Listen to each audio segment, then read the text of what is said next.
What is going on, LEGO investors? So today we're going to go over a set that's retiring at the end of 2025. I know a lot of people like the minifigure that was in this set. I liked it too. And I kind of am kicking myself because a while back ago this set went on sale for $20 and I had a chance to buy like 12 at my Target and I didn't do it. I kind of wish I did, but I don't know. I'm kind of happy that I passed. These types of sets are really difficult to judge because a lot of people just really hate them and they're mass produced. But there's always like some minifigures that people want. So this set is coming from Star Wars, and these types of sets are way overpriced. I think that's their biggest downfall. I know some people make the arguments to justify why they're so expensive. I don't believe any of that. I think Lego can make them super cheap. So as a result, they just sit on the shelf, and we got to figure out whether this is a set that we should invest in or if we should pass. So I want to hear your thoughts and opinions. Comment down below. Will definitely help the channel, help the community. I appreciate you tuning in. I hope you're having a great day or a great night depending on when you watch this video. But let's dive into it. Today we're talking about the Crimson Firehawk. This is item number 75384.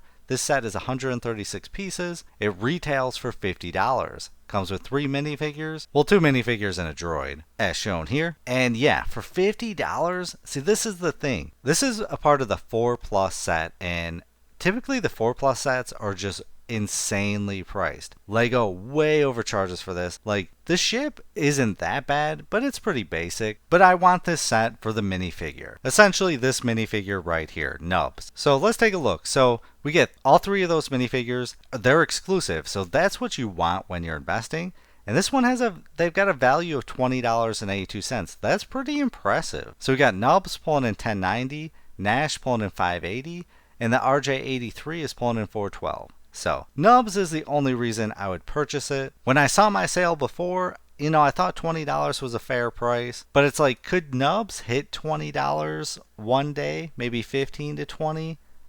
It's a tough judge on the 4 Plus sets because they tend to do bad. And I would have to sell the rest. So I just don't know if it would be worth it if we got another sale at $20. And this is why I make these videos, because I want to hear your thoughts and opinions on that from other investors. If you had a chance to buy this, let's say Black Friday, this goes on sale for $20. Is this something you're buying, or is this something you're going to pass? So right now, the retail price is $50. The market price is $42.74. So this is from the sub-theme Young Jedi Adventures, and we've got 2 in there right now. So we got our set, and then item number 75358, the Tanu Jedi Temple. I know a lot of people have invested in the Tanu Jedi Temple, again, for the minifigure. Which, let's take a look at this one, see how this one's doing. This one retailed for $40, got a market price of $35.50. Got 3 minifigures, again, all exclusive, which is it's kind of shocking that we always get exclusive minifigures here. But they got a value of $13.90. Liz is pulling in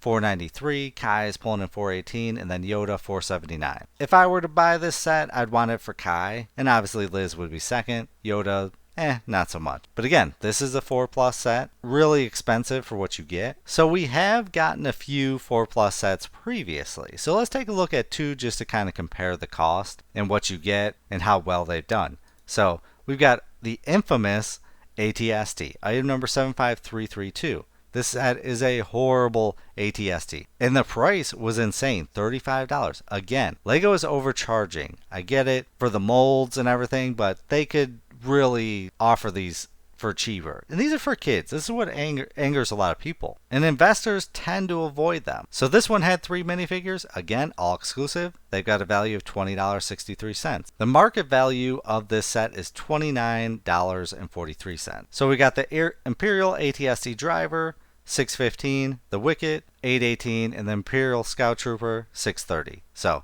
you're definitely buying this for the minifigure. And then next up, we got item number 75235. The Star Wars 4 Plus X-Wing Starfighter Trench Run. This one came out in 2019, retired 2020, retailed for $30, got a value of $40.61. We got 4 minifigures. Luke Skywalker 575, R2D2 269, the Stormtroopers pulling in 584. So yeah, these 2 haven't done the best. I want to say probably the Crimson Firehawk is probably the best 4 Plus set we've gotten in a long time. There have been others, but I think this one is probably a personal set, because if you want to collect the minifigures, if you can score for $20, that would be a fair price. And if you only wanted the minifigures, you could probably sell or one minifigure. You could probably sell all the rest, essentially get those minifigures for free. So, looking at everything, I think I'm going to pass on the Firehawk. Maybe I might pick up one if I had spare money just for the minifigure. So, how do you feel about this set? Is this something that I should invest in, or should I pass it up? While you're commenting down below, I'm going to go over a few of these sets on eBay. So, we got our set pulling in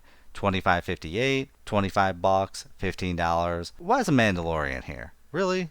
eBay, what's with your algorithm? We got $12.50, $16, $21.49, $16.25, $25, $12.50, 5 bids. Yeah, these sets really tend to just sit on the shelf because investors don't like them. Personal buyers don't want to spend the premium for it, so they just sit. It's a shame. It's really, Lego needs to adjust their style on it. $21.25, $22.90, $16, $17.88, $9.99.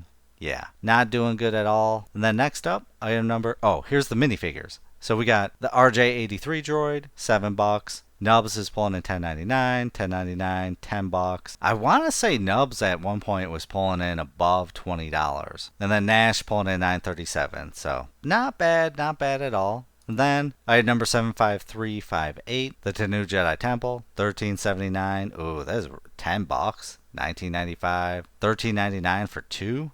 Wow, $20, $12.97, $14.95, $10, $10. I mean, this one has been out forever, it seems like. We've got multiple sale prices on it. I typically see it in the sales when I do my videos every week. And then let's check out the minifigures. So Kai is pulling in $9.79, Liz is pulling in $6.49, $11.19 there, Yoda $5.69. It's crazy. Like, who would pay $12.95 when you could score it for $15? It just doesn't make sense. Yeah, looking at everything, I think the minifigures might have some demand like years, like 10 plus years down the line, but I think I'm going to pass on this set. The key with this set is the minifigure, but it's like the previous sets haven't done the best, but the previous ones had like slightly better minifigures, like the Stormtroopers. I don't know, how do you feel about the 4 Plus set? Has anyone bought these for the minifigures alone and has it paid off? Have you made money on any of these sets? Like the Scout Trooper,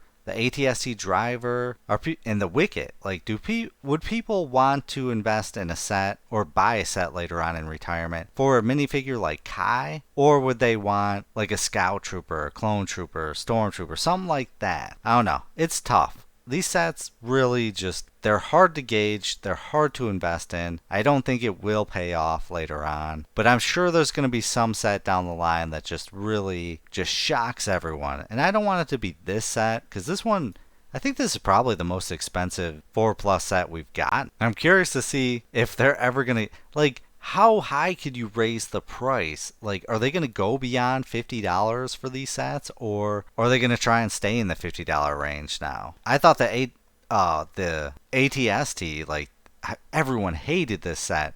I mean, I hate it just for the price alone, $35. I don't know. Maybe the 4 Plus sets just aren't worth it. Maybe we shouldn't waste our time. But we got to go over it just in case. I appreciate you watching, but as always, please do your own research. Have some fun, make some money. Video is not financial advice. Any statements made are my views and is for entertainment purposes only and should not be taken as financial advice. Do your own research before making any financial investments.